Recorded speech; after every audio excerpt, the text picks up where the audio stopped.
I kind of want to go one by one through some of these things that Senator Schumer just spoke about and get your reaction to them.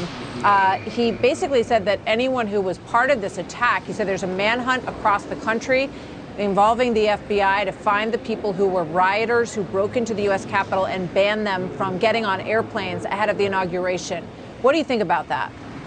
Well, first of all, I condemn the violence. That was outrageous, and it was horrible, frankly. And I have every confidence that those individuals are going to be apprehended and prosecuted. But he's asking for a declaration that they are domestic terrorists, and he wants it done immediately to prevent them from getting on airplanes. I'm not sure that that's the wisest thing, but certainly we need to get after these people, arrest them, and prosecute them, and that would be appropriate. So Congressman Benny Thompson is saying that Senator Cruz and Senator Hawley should be in that group as well, and that they should not be able to get on airplanes. I mean, tell me your reaction to that. Yeah, I mean, we've reached the height of ludicrous response here.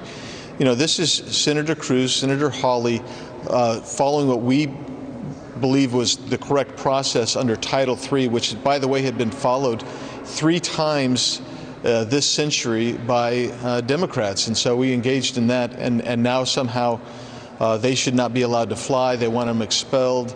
You have a book deal from Josh Hawley being canceled. That's part of the canceled culture. If you really want to bring unity and cool down the simmering embers that are burning right now, you don't pour more gas on the fire. And that's what I think these people are trying to do. Yeah. I know. I think of Bill McGurn's editorial today in the Wall Street Journal talking about families who went to that event on January 6th. And I just hope that this net is not too wide in terms of pointing the fingers at people who were not rioters and who were not involved in the violence and horrific acts that we saw at the U.S. Capitol. I do want to get your thoughts on the big tech issue, which I know you're very involved in. This is the former White House press secretary, Ari Fleischer, talking about this morning. I want to get your thoughts on the other side. Let's watch. This is a slippery slope that leads all of us into a worse place. Censorship never works. Censorship doesn't get rid of the ideas. It creates a more dangerous underground for the ideas to ferment in, and it creates a worse bitterness and anger. And that is the problem with one-sided censorship, and that is increasingly what we are seeing. This will not end well. Your thoughts, sir? I think he's exactly right. When you start suppressing speech, first of all, it's dictatorial. Second of all, it violates our constitutional right.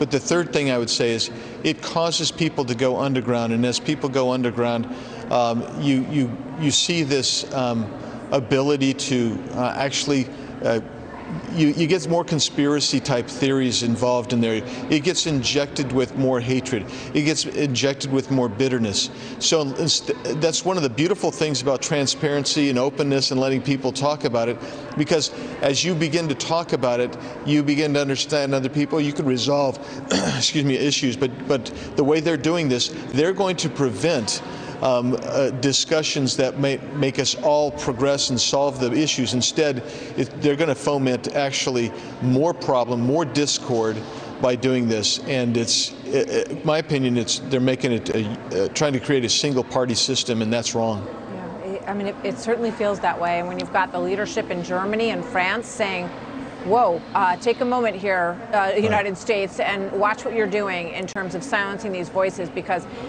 it's not the road you want to go down. Representative Biggs, good to see you again. Thank you, sir. Thanks, Martha.